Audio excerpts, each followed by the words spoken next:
On this day in history, we remember the remarkable individuals who shaped our world. Welcome to Who Died Today in History, where we honor their legacies. From artists to leaders, their impact lives on. If you find their stories meaningful, like, subscribe, and hit the bell to stay connected. Marie Curie, the pioneering physicist and chemist, died on July 4, 1934, from aplastic anemia, a condition believed to have been caused by prolonged exposure to high levels of ionizing radiation. At the time, the lethal effects of radiation were not fully understood, and protective measures in scientific research were minimal to non-existent. Curie, often seen handling radium with her bare hands and carrying radioactive materials in her pockets, became one of science's earliest and most tragic casualties of discovery. Her death, while natural in the medical sense, was deeply entwined with the very essence of her life's work. It symbolized the paradox of scientific progress, immense discovery paired with unforeseen danger. In an era that glorified the pursuit of knowledge above all, Curie's sacrifice became emblematic of the costs borne by those who push the boundaries of human understanding. Her passing, rather than dimming her influence, magnified her legend. She was the first woman to win a Nobel Prize, and remains the only person to win Nobel Prizes in two different scientific fields, physics and chemistry. With her death, the scientific community lost not just a brilliant mind, but a trailblazer for women in science at a time when female participation in such domains was rare. The immediate consequences of her death were both personal and institutional. Her daughter, Irene Joliot-Curie, continued her legacy in nuclear research, and their family name became synonymous with both groundbreaking discovery and the sobering consequences of unchecked exposure to radiation. Institutions began to take radiation safety more seriously, and her notebooks, still radioactive, became both a scientific and symbolic artifact, requiring lead-lined boxes to handle. Marie Curie's death serves as a reminder of how mortality intersects with legacy. She was immortalized not only through scientific recognition, but also through cultural memory, biographies, films, and statues honoring her contributions. Her life and death continue to raise questions about the ethical boundaries of scientific exploration and the human cost of innovation. Ultimately, Curie's story is not one of martyrdom, but of transformation. We remember her not as a victim of her era's limitations, but as a symbol of perseverance, intellect, and the courage to illuminate the unknown, even at great personal risk. Through her legacy, we are reminded that the pursuit of knowledge, while noble, must always be tempered by awareness and care. Barry White, the deep-voiced maestro of love ballads and orchestral soul, died on July 4, 2003, at the age of 58 from kidney failure, a complication of chronic hypertension. His death was natural but not unexpected. He had battled high blood pressure for years and had suffered a stroke just months prior. His passing marked the end of a musical era that celebrated sensuality, romance, and lush arrangements, a counterpoint to the increasingly digitized and fast-paced music industry of the early 2000s. White's death reflected the broader health crisis among African American men at the time, particularly concerning heart disease and hypertension, conditions exacerbated by socioeconomic inequality and limited access to health care. In this sense, his passing served as a quiet wake-up call about the hidden tolls of fame, lifestyle, and systemic health disparities. The immediate consequence of his death was an outpouring of tributes from across the globe. Artists, fans, and even political figures acknowledged his impact. His deep bass baritone, coupled with sensual lyricism and orchestral arrangements, had carved out a unique niche in the soul and R&B landscapes. Songs like "Can't Get Enough of Your Love, Babe" and "You're the First, the Last, My Everything" weren't just hits. They were part of the cultural fabric of romance and intimacy for multiple generations. While Barry White never radically shifted political or historical tides like a Lincoln or a Cleopatra, his death did amplify his legend. Posthumously, his music experienced a resurgence as younger audiences discovered his sound, often through sampling in hip-hop and dance music.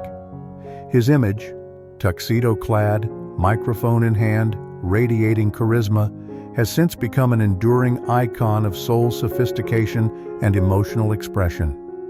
White's passing, like his music, invites reflection on mortality and legacy.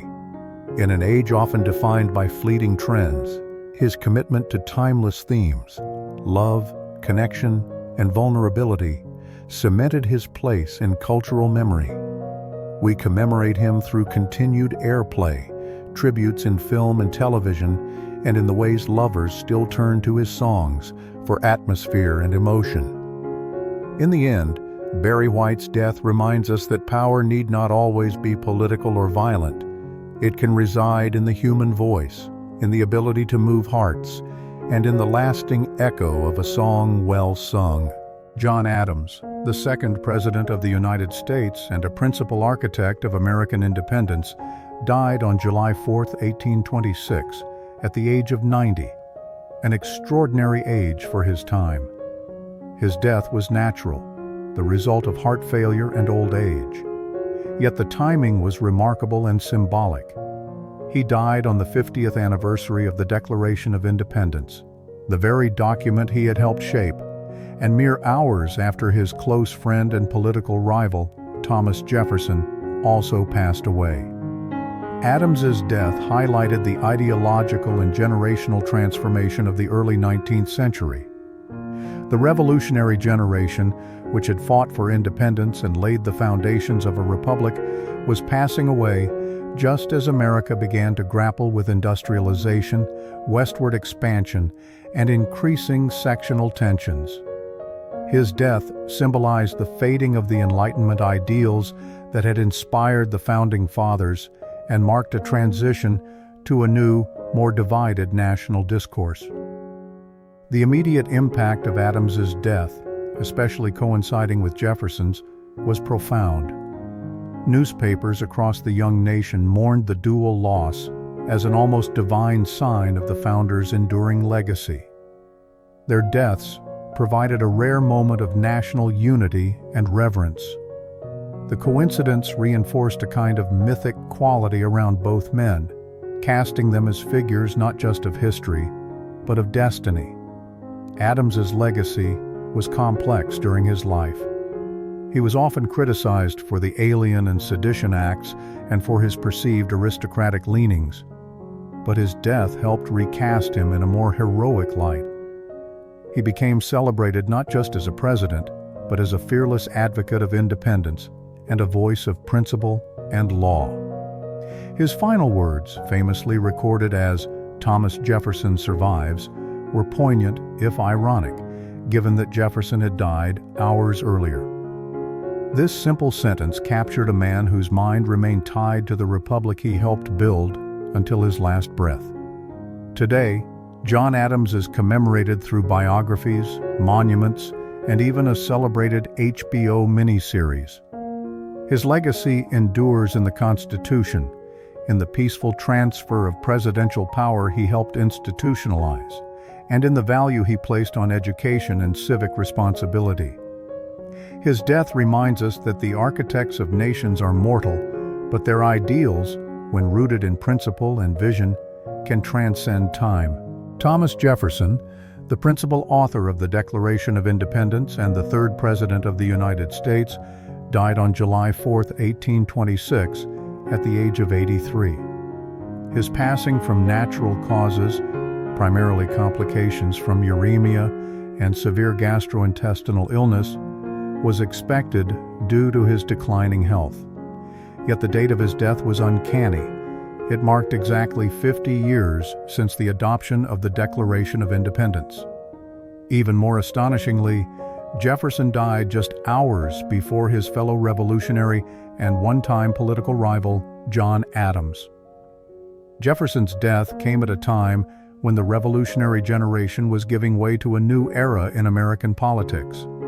The nation was expanding westward, confronting growing tensions over slavery, and grappling with how to carry forward the ideals of liberty and self-governance that Jefferson had helped define. His passing symbolized the fading of the Enlightenment spirit that had animated the American founding. The fact that he died on Independence Day seemed to many Americans a sign of divine providence, a poetic, close to a life so closely intertwined with the birth of the nation.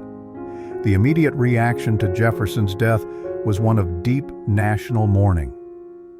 News of the dual deaths of Jefferson and Adams stunned the public, and their symbolic exit from the stage on the nation's semi-centennial was viewed as a historical miracle. The moment created a mythic aura around both men and deepened the reverence for their roles in shaping the Republic. Jefferson's legacy, though complicated, was profoundly amplified by his death. While during his lifetime he had been criticized for his contradictory positions on slavery and federal power, in death he became more of a national icon, a symbol of liberty, democracy, and intellectual pursuit. His home at Monticello became a site of pilgrimage, and his words, especially from the Declaration of Independence, were etched into American consciousness. His death reminds us that mortality spares no greatness, but the ideals one lives for can transcend death. Jefferson's belief in reason, education, and the inalienable rights of man continue to inform democratic movements worldwide. Through statues, the Jefferson Memorial, countless schools and institutions bearing his name, and through his enduring writings, he is immortalized not as a flawless man, but as a visionary whose ideas reshaped the modern world. His passing reflects humanity's yearning to remember those who dared to dream of freedom and who helped make that dream real. James Monroe, the fifth President of the United States and a prominent figure of the post-revolutionary generation, died on July 4, 1831, at the age of 73. Like his predecessors Thomas Jefferson and John Adams, Monroe's death coincided with Independence Day, making him the third founding father to pass on that symbolic date.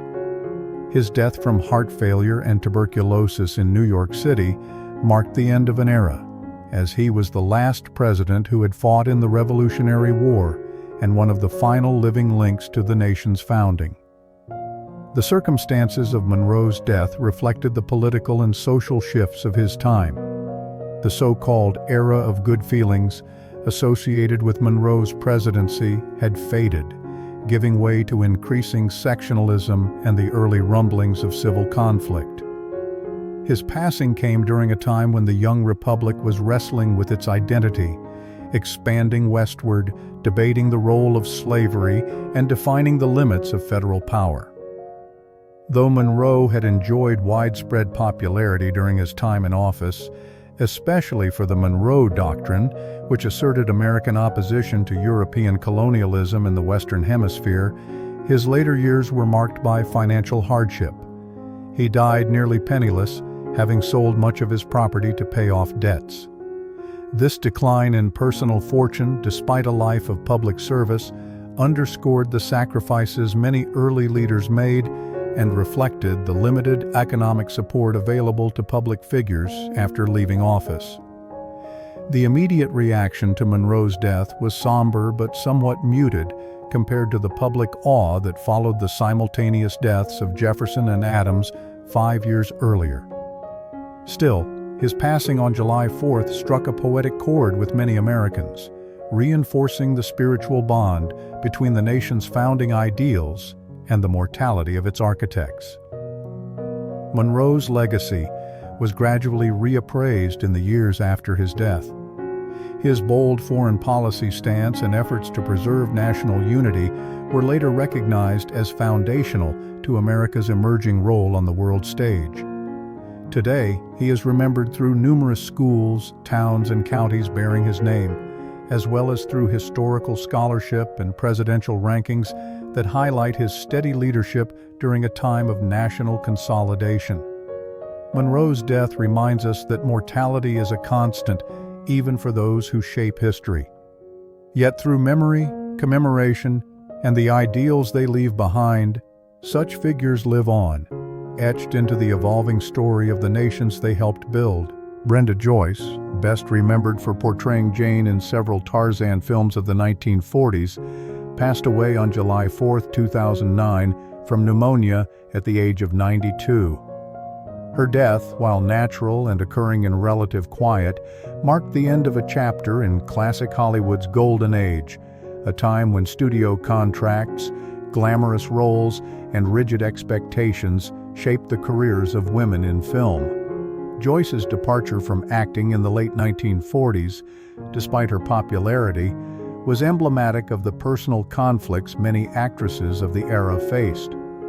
She left the spotlight not due to scandal or fading stardom, but to dedicate herself to family and later humanitarian work.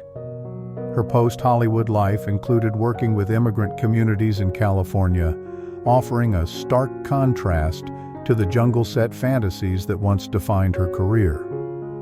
Her death, therefore, reflects a quieter kind of legacy, one shaped more by choice and integrity than by cinematic spectacle.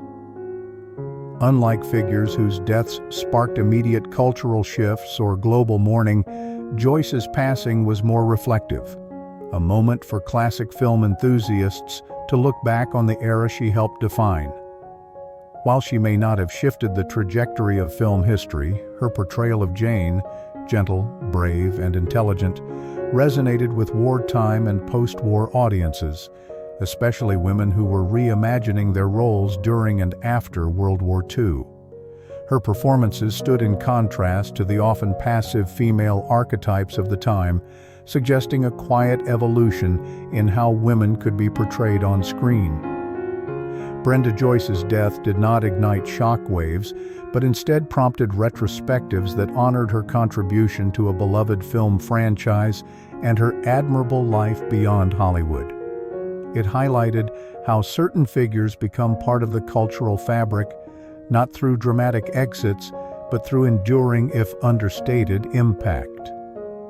Reflecting on Joyce's life and death offers insight into how society commemorates figures who do not fit the mold of legendary revolutionaries or headline-dominating celebrities.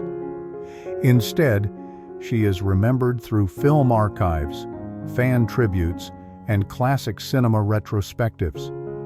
Her story reminds us that mortality, though inevitable, is not the end of influence. It is through the preservation of their work, the retelling of their stories, and the values they lived by that individuals like Brenda Joyce remain alive in collective memory. Through art and recollection, even the softest voices echo through time. Evelyn Keys, a Hollywood actress most recognized for her role as Sue Ellen O'Hara in Gone with the Wind, died of uterine cancer on July 4, 2008, at the age of 91. Her death was natural and marked the passing of one of the final living connections to the golden era of American cinema. While not as publicly lauded as some of her contemporaries, Keys's death invited a reflective look at a career shaped by glamour, ambition, and the constraints of the studio system. Her passing highlighted a key challenge of her era, the struggle of women in Hollywood to define themselves beyond the roles written for them. Keys often spoke candidly about the limitations she faced in the industry, noting in her memoir, Scarlett O'Hara's Younger Sister, that she often felt typecast and underused despite her talent and drive. Her decision to step back from acting in the 1950s coincided with her desire for personal freedom, an act of quiet rebellion in a time when actresses were expected to conform to strict studio demands. Keys's death occurred during a period of renewed interest in Hollywood history. As film scholars and fans reevaluated the legacies of Golden Age stars, her work was revisited not only for its artistic merit, but also for its reflection of the complex role women played in shaping American film culture. While she may not have shifted the course of history like a monarch or political figure, her departure symbolized the fading memory of a transformative era in entertainment.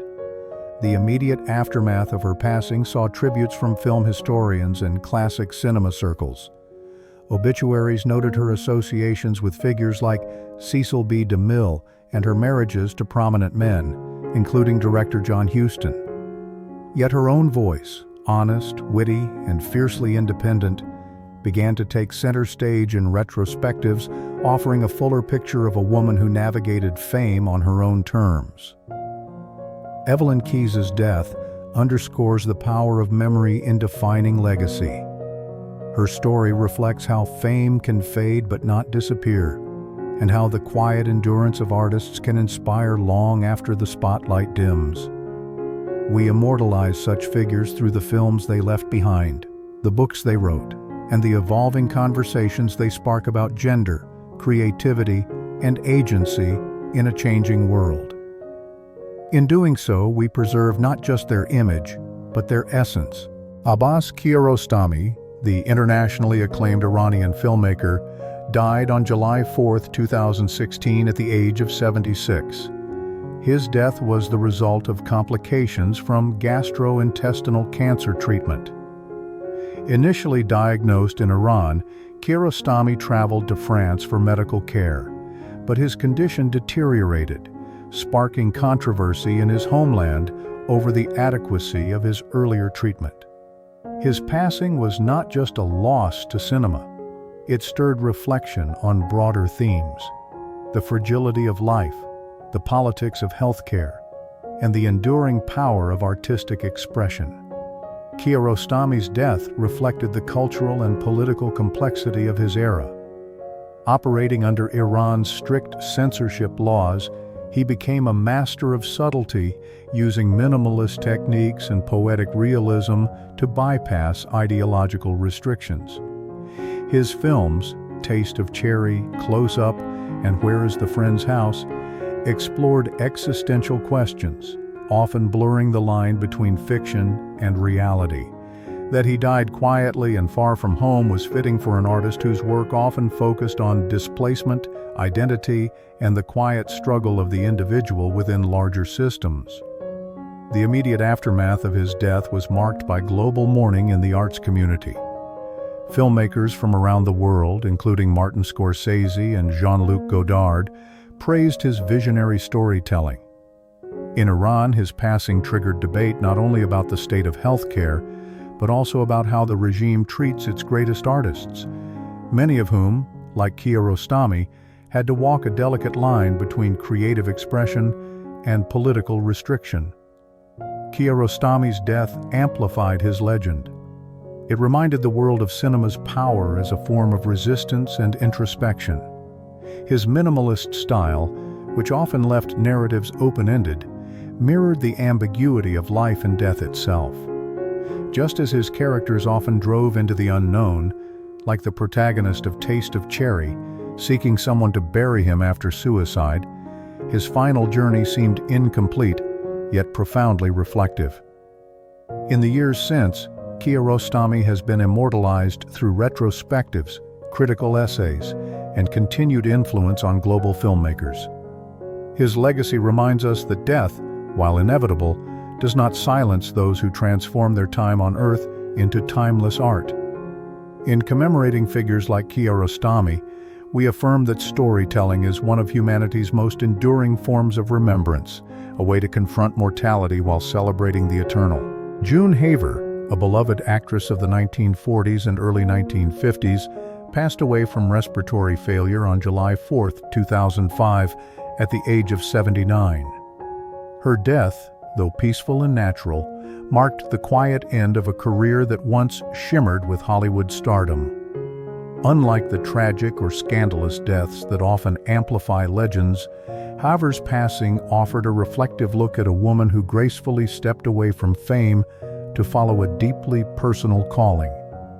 Known as the Pocket Grable for her resemblance to Betty Grable, Haver was a contract star at 20th Century Fox, appearing in Technicolor musicals like The Dolly Sisters, 1945, and Irish Eyes Are Smiling, 1944. At the height of her fame, she made a startling choice. She left Hollywood in 1953 to become a postulant nun at a convent. Though her time there was brief, it revealed a yearning for spiritual fulfillment that contrasted with the glitz of her era. This decision resonated with post-war America's complex values, a society torn between consumerism and faith, celebrity and modesty. Her return to public life came through marriage to Fred MacMurray, a major star himself. Together they became a symbol of domestic harmony during a time when America idolized the nuclear family. Haver retired from acting entirely, dedicating herself to motherhood and private life, an unusual path for a woman whose beauty and talent had once made her a box office draw. The immediate response to her death was subdued but respectful. Classic film enthusiasts and Hollywood historians marked the passing of one of the last major musical stars of a bygone studio era. Her life, one of glittering highs, spiritual searching, and quiet devotion, invited admiration not for her screen roles alone, but for the choices she made off-camera. June Haver's story reflects humanity's evolving relationship with fame and purpose. In a time when stardom was tightly controlled by studios, her retreat into private life was a powerful act of self-definition. Her legacy is preserved through her films, which continue to delight fans of Golden Age musicals, and through retrospectives that highlight women who shaped and reshaped their narratives within a rigid industry. In remembering June Haver, we celebrate not just a starlet, but a woman who embraced transformation. Through film, memory, and the art of reinvention, her story endures, subtle, sincere, and still shining. Eva Gabor, the youngest of the glamorous Gabor sisters, passed away on July 4, 1995, at the age of 76. Her death was the result of respiratory failure and pneumonia, following a fall in her Beverly Hills home. While natural and relatively quiet, her passing signaled the fading of a particular Hollywood elegance, rooted in charm, wit, and an enduring mystique cultivated by the Gabor legacy during a time when celebrity was still cloaked in sophistication rather than overexposure. Eva Gabor's career spanned decades, with her most memorable role being Lisa Douglas in the television sitcom Green Acres, where her portrayal of a Hungarian socialite adapting to rural American farm life became iconic. At a time when America was grappling with the urban-rural divide and shifting cultural norms in the 1960s, her role offered gentle satire wrapped in lighthearted escapism. Her death, occurring in the mid-1990s, underscored the end of an era in which European glamour and grace had captivated American screens. It also reflected a transitional moment in entertainment, as the television landscape shifted toward more realism and less fantasy. Unlike many stars whose deaths cause an immediate cultural reckoning or political upheaval, Eva's passing prompted a nostalgic reflection. Tributes poured in not only for her work, but for what she represented, an ideal of elegance, resilience, and charm. With both her sisters, Zsa and Magda, having lived equally public lives, Eva's death also began to close the chapter on a trio that embodied old Hollywood's larger-than-life persona, often defined by marriages, wit, and lavish style. Eva Gabor's legend, though not defined by seismic cultural shifts, has endured through the fondness with which audiences remember Green Acres and her ever-graceful public image. In the years following her death, retrospectives of classic television often highlight her as a figure of comedic timing and enduring appeal. She also contributed to voice acting, most notably as Duchess in Disney's The Aristocats and Miss Bianca in The Rescuers, ensuring her presence remains alive in animation and family entertainment. In reflecting on her death, we see how mortality often reframes fame, not through tragedy but through appreciation. Eva Gabor is immortalized not through controversy or reinvention, but through consistency, a reminder of a time when charm was currency and performance was a doorway to delight.